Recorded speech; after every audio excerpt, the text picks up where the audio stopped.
आम आदमी पार्टी आगे निकल गई है 12 सीटों पर। क्या है आपकी पहला रिएक्शन क्या? नमस्कार जी, thank you for having me. हमें तो लगता है हम जीतेंगे, हमें पूरा विश्वास है, क्योंकि इस बारी दिल्ली की जनता ने एक बदलाव के लिए वोट किया है और इनकी फ्रस्ट्रेशन आपको दिख रही है, वेदर इट कम्स टू हवा, पानी, रोड, किसी भी चीज़ से दिल्ली के कोई भी दिल्ली वाला खुश नहीं है। तो मुझे लगता है इस बारी दिल्ली ने जो, अभी तो रिजल्ट्स की शुरुआत है, आगे आगे तो और भी बढ़िया होने वाला है हमारे लिए, but it is a vote for change. Dinesh ji, आपको भी लगता है ये वोट फॉर चेंज है, बदलाव के लिए माफ कीजिए दिल्ली की जनता ने वोट किया है? लगता तो कुछ इस तरीके से, देखिए खैर मैं this is too early to say, but लेकिन अपने तरीके से अगर मैं जो देख पा रहा हूँ उस तरीके से कि जो जनता के बीच में जाकर के जो मतलब जिस तरीके जाके देखा और उनके बीच बातचीत हो, तो देखिए साफ ही अगर बिल्कुल स्पष्टता से अगर बोले तो देखिए कि मतलब दलित जो सीट्स होगी उनको छोड़ करके जो आम जो दिल्ली जो है, तो वो उनका जो रुझान जो है ज्यादातर अपने तरीके से, तो पूजा जी और मैं क्लियर जो देख पा रहा हूँ उस तरीके से, तो वो 100% जो है कि बढ़ाव जो होगा, तो मतलब मान के चले कि 6-7% वोट जो शेयर अगर बढ़ता है भाजपा का उसमें, और अगर जैसे कि मान के चले यही जो ट्रेंड है, अगर जिस तरह की पिछली बार 4.26% वोट शेयर था कांग्रेस का, वो बढ़ के 8-9% पे अगर आया था, तो ये मान के चले कि क्लियर तरीके से विनर जो है भाजपा है, उसको कहने सुनने मुझे कोई आपत्ति नहीं है इसमें। अभी तो पोस्टल बैलेट ही सामने आया है दीपक शर्मा जी, और नेक टू नेक फाइट इसमें आम आदमी पार्टी और बीजेपी के बीच में दिख रही है। आपका शीला दीक्षित का मॉडल भूल गई है दिल्ली की पब्लिक, ऐसा लग रहा है कि अभी मिर्जापुर प्रवक्ता भी यही बात कर रहे थे कि पोस्टल बैलेट खुल रहा है। मुझे लगता है 9:30 तक हम कह सकते हैं कि बहुत अर्ली ट्रेंड होगा। 9:30 बजे जो ट्रेंड आना शुरू होंगे वो अर्ली ट्रेंड आएंगे, उस समय हम कुछ कमेंट करें तो बेहतर होगा। ठीक है, आप 9:30 बजे के बाद ही कमेंट कीजिएगा।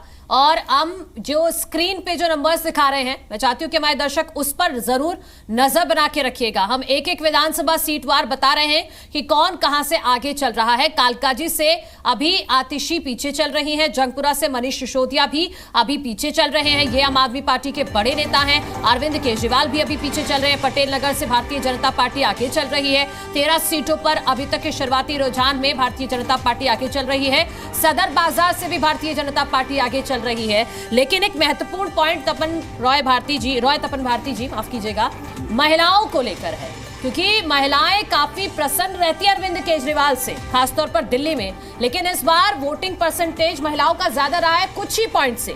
पुरुष ने भी 60.42 के आसपास वोट किया है, महिलाओं ने 60.92 के आसपास वोट किया है। तो महिलाओं का उतनी भारी संख्या में ना निकलना क्या दर्शाता है?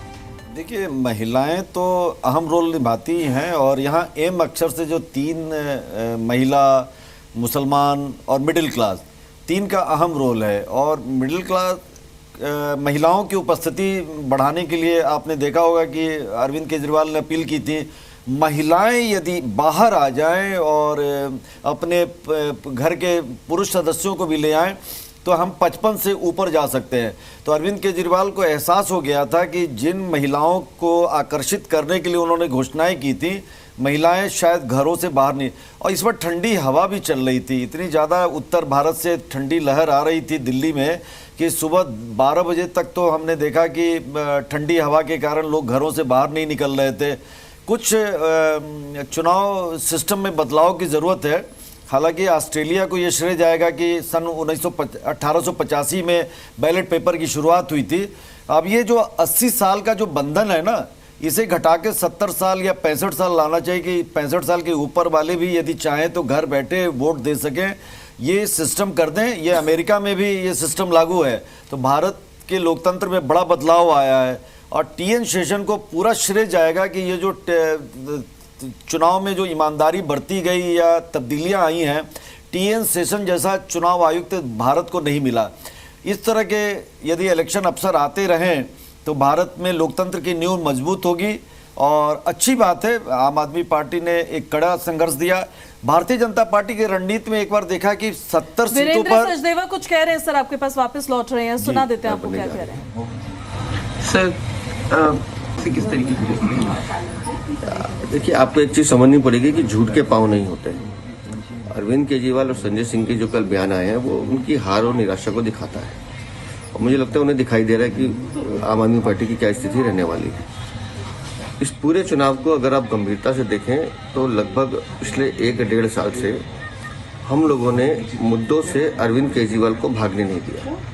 हमने शराब घोटाले की बात की, हमने शीश महल की बात की, हमने टूटी सड़कों की बात की, गंदे पानी की बात की, सीवेज के ओवरफ्लो की बात की, यमुना के प्रदूषण की बात की, वायु प्रदूषण की बात की। हर विषय पे अरविंद केजरीवाल माफ़ी मांगते हुए नजर आए और दिल्ली के दर्द को समझने के लिए ये विषय पकड़ के रखना जरूरी था। उन्होंने भटकाने की कोशिश की, लुभाने की कोशिश की, झूठे वादे देने की कोशिश की, लेकिन हम एक ही सवाल पूछते थे कि 10 साल में क्या किया, जिसका जवाब उनके पास नहीं था। उसका जवाब दिल्ली की जनता आज देगी और तय करेगी कि भ्रष्टाचार के साथ जाना है या डेवलपमेंट के साथ जाना है। मुझे लगता है दिल्ली की जनता ने विकास का रास्ता चुना है, माननीय प्रधानमंत्री के नेतृत्व को चुना है, इसलिए मैं आशावान हूँ कि आज भारतीय जनता पार्टी की सरकार बनने का रास्ता साफ होगा। तो कुछ अपडेट्स आ रही हैं, वो भी हम आपको बता देते हैं। आम आदमी पार्टी की जो अभी तक का रुझान है उसके मुताबिक 13 सीटों पर नेक टू नेक आम आदमी पार्टी 13, बीजेपी 13। करावल नगर से कपिल मिश्रा आगे चल रहे हैं, आम आदमी पार्टी की वंदना कुमारी आगे चल रही हैं, आरके पुरम से भारतीय जनता पार्टी आगे है। अनिल शर्मा है जो आरके पुरम से चुनाव लड़ रहे हैं। प्रमिला टोकस 2 बार की देखिए यहाँ से विधायक रही हैं, लेकिन अनिल शर्मा अच्छी टक्कर उनको फिलहाल दे रहे हैं। शुरुआती रुझान जो सामने आ रहे हैं उसमें आप देख रहे हैं 70 में से 27 सीटों पर फिलहाल ये आंकड़ा हम आपको दिखा रहे हैं, जिसमें आम आदमी पार्टी 13 सीटों पर, बीजेपी 13 सीटों पर, कांग्रेस 1 सीट पर आगे चल रही है और अन्य में अभी तक फिलहाल कुछ भी बदलाव होता हुआ नजर नहीं आ रहा है। एकदम नेक टू नेक फाइट है। अभिषेक गुप्ता जी, जरा आपका रिएक्शन। अभी वीरेंद्र सचदेवा को भी आपने सुना कि मुद्दों से उन्होंने आपको भटकने नहीं दिया, उसी का नुकसान आपको होगा। देखिए, दिल्ली की जनता को पता है कि कौन मुद्दों की बात कर रहा था। जहां पर दिल्ली में अरविंद केजरीवाल अच्छी शिक्षा और स्वास्थ्य की बात कर रहे थे, वहीं भाजपा वाले ध्यान भटकाने के लिए शीश महल की बातें कर रहे थे। जहां दिल्ली में अरविंद केजरीवाल बेहतर सुविधाओं की बात कर रहे थे, अपना रिपोर्ट कार्ड पेश कर रहे थे और दिल्ली में अगले 5 साल में हमारा क्या विजन होगा वो लोगों के सामने रख रहे थे। वहीं भाजपा के सारी ब्रिगेड जो लगी हुई थी दिल्ली में, वो सिर्फ और सिर्फ गाली गलौज की राजनीति कर रही थी।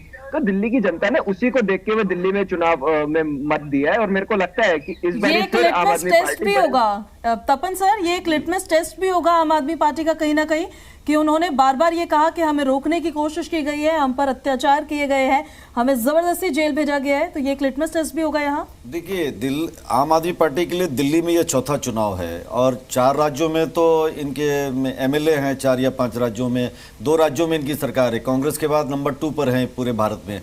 तो आम आदमी पार्टी यदि इस चुनाव की नैया को पार कर जाती है ना, तो एक दमदार पार्टी के रूप में उभरेगी। राहुल गांधी के लिए भी खतरा होगा कि राहुल गांधी को नेशनल लीडर के रूप में रिकॉग्नाइज नहीं, चूंकि ममता बनर्जी भी केजरीवाल को पसंद करती हैं। लालू यादव का समर्थन तो नहीं है केजरीवाल के प्रति, लेकिन बाकी और पार्टियां जैसे अखिलेश यादव को आपने देखा होगा इनके साथ खड़े होते हुए। तो इस तरह से इनकी स्थिति बहुत मजबूत होगी और अगले चुनाव में एक दमदार पंजाब का चुनाव होना है 1.5-2 साल के बाद, तो वहाँ पर फिर आम आदमी पार्टी को एक्टिव होने का या मजबूत रूप से खड़ा होने का मौका मिलेगा।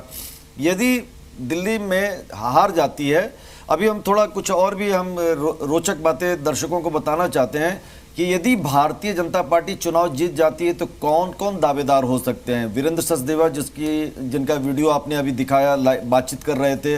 वीरेंद्र सचदेवा एक विश्वसनीय और एक काफ़ी मेहनत उन्होंने की। उसके अलावा एक सतीश उपाध्याय हैं जो दक्षिण दिल्ली से, वो भी प्रधानमंत्री के बहुत पसंदीदा व्यक्ति हैं। तीसरे व्यक्ति हैं प्रवेश वर्मा। तो ये 3 दावेदार मुझे बीजेपी में नजर आ रहे हैं जो सीएम के रूप में चुने जा सकते हैं यदि बीजेपी को बहुमत मिला। आम आदमी पार्टी में मुझे फैक्टर हमेशा रहता है भारतीय जनता पार्टी की तरफ से, हमेशा हमने देखा है, छत्तीसगढ़ में भी देखा, मध्य प्रदेश में देखा, नए व्यक्ति को मौका मिलता है।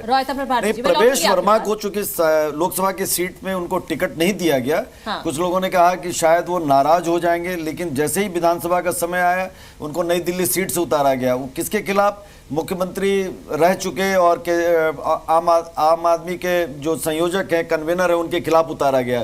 तो एक बड़े उम्मीदवार के खिलाफ उतारना प्रवेश वर्मा की स्थिति बनती है। प्रवेश वर्मा एक साहिब सिंह वर्मा के घराने से हैं, इसलिए भी उनकी स्थिति मजबूत होती है। गोपाल राय आगे चल रहे हैं, मैं रोक रही हूँ अभी। बाबरपुर से आम आदमी पार्टी के प्रत्याशी गोपाल राय आगे चल रहे हैं और ऊपर वाली स्क्रीन पर आप नजर बना के रखिएगा, 29 सीटों के रुझान 70 में से अभी आए हैं। 12 आम आदमी पार्टी, 16 भारतीय जनता पार्टी।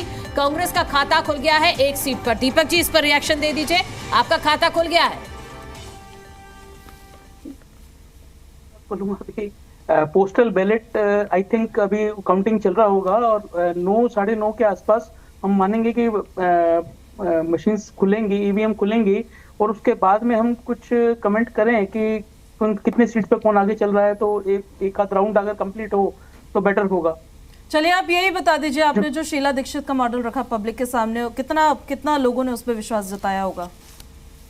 जी बिल्कुल, वो जो आप कह रहे हैं, क्वेश्चन कह रहे हैं कि आज अभी काउंटिंग स्टार्ट हुई है, नतीजे आ जाएंगे, उसके बाद में हम कुछ कहने की स्थिति में होंगे कितना विश्वास जताया है, क्योंकि कितने सीट्स आएंगे, क्या प्रदर्शन रहता है, उसके बाद हम एनालिसिस कर सकते हैं। नियोमा जी, अच्छा ठीक है, मैं नियोमा जी के पास भी जाऊंगी जैसे ही वो जुड़ेंगी। दीपक जी हमारे साथ लगातार बने हुए हैं, लेकिन आपके पास दिनेश गैर जी आपके पास आते हुए, अगर यहां पर जिस तरह की स्थिति अभी बन रही है, भारतीय जनता पार्टी 16, आम आदमी पार्टी 12 और कांग्रेस 1 सीट पर अभी आगे चल रही है, तो क्या आपको कौन से फैक्टर्स लगते हैं जो भारतीय जनता पार्टी के पक्ष में जाते हुए दिखाई दे रहे हैं? क्या एंटी इनकम्बेंसी सबसे बड़ा फैक्टर रहा कि जिसका सीधा नुकसान आम आदमी पार्टी को हुआ है?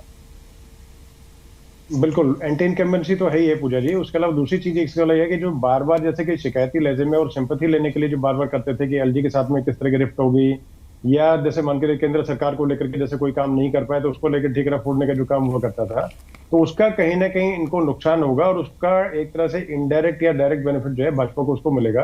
क्योंकि सीधे तरीके से है कि जब मैंने कि जनता एक तरह से जब निकलती है मतलब वोट डालने के लिए, तो उस टाइम पे ये सोचती है, दिमाग में सारे फैक्टर्स होते हैं, तो उसमें कुछ लॉयल्टी देखिए जो बिल्कुल लॉयलिस्ट जो आम आदमी पार्टी के हैं या अरविंद केजरीवाल, तो वो उन्हीं को वोट करेंगे।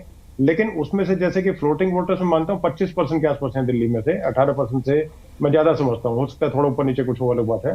तो वो चीजें देखिए कि मतलब ज्यादातर जैसे कि कोई मैंने फील्ड में जाके जैसे कई जगह बातचीत की, तो उन लोगों ने बताया कि हम लोग चुनाव के आसपास में डिसाइड करेंगे किसको वोट करना किसको नहीं करना, और उसमें ये चीज अहम थी कि ये बार बार ये तो शिकायत करते थे, अगली बार फिर आके शिकायत कर देंगे, तो इसी को लेकर के कहीं ना कहीं जनता मतलब हाथ थी कि कहीं ना कहीं दोबारा लेकर के हमारे काम न लटक जाए, और कुछ बेसिक एम्यूनिटीज की जो चीजें थी तो वो मतलब पूरी तरीके का। दूसरा जैसे कि महिलाएं जो थी तो उनकी तरफ से आशाएं मतलब पूरी तरीके से केजरीवाल जी को थी, लेकिन उसमें भी देखिए गिरावट होगी। गिरावट का मतलब कि उनका वोट प्रतिशत जो है थोड़ा घटेगा, और उसमें से मतलब है कि काफी जो है मतलब तादाद में महिलाओं ने और भाजपा को इस बार वोट किया है। मिडिल क्लास की तरफ जो जैसे कि जो रुझान जैसे कि मतलब पहले से क्यों, आपको क्या कारण लगता है इसको? तो महिलाओं को तो काफी फ्री की योजनाएं, बस में फ्री है, पूरी आप दिल्ली में कहीं भी घूमिए, कोई भी महिला पूरी तरह से फ्री है, कोई किराया नहीं देना है, बिजली फ्री है कुछ हद तक, पानी फ्री है कुछ हद तक, तो इनसे तो महिलाएं खुश रहेंगी, और क्या चाहिए? और उल्टा ये भी कहती है आम आदमी पार्टी कि हम 25,000 रुपए बचाते हैं आम आदमी के।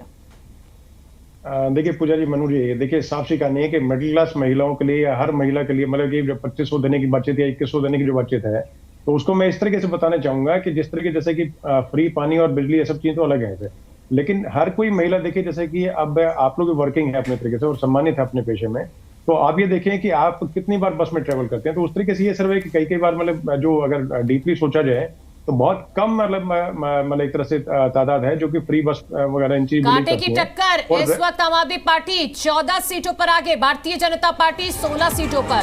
तपन भारती जी, जो आप जिक्र कर रहे थे कि नेक टू नेक फाइट रहेगी, वही अभी जो प्राथमिक रुझान आ रहा है उसके मुताबिक वही दिख रहा है स्क्रीन पर। आम आदमी पार्टी 14, भारतीय जनता पार्टी 16 और कांग्रेस 1 सीट पर अभी आगे चल रही है। तपन भारती जी, पहले ही बता चुका हूं कि ये जो बैलेट पेपर है ना, इसमें मैक्सिमम जो है वो मिडिल क्लास के लोग हैं। बहुत शायद ही कोई, चूंकि 80 साल के ऊपर वाले जो लोग हैं, मिडिल क्लास के लोग बहुत जागरूक हैं, वो उन्होंने बैलेट पेपर मंगवाया होगा। 80 साल के ऊपर वाले या सैनिक जो हैं या सरकारी अफसर हैं, उन्होंने इस मतपत्रों का इस्तेमाल किया।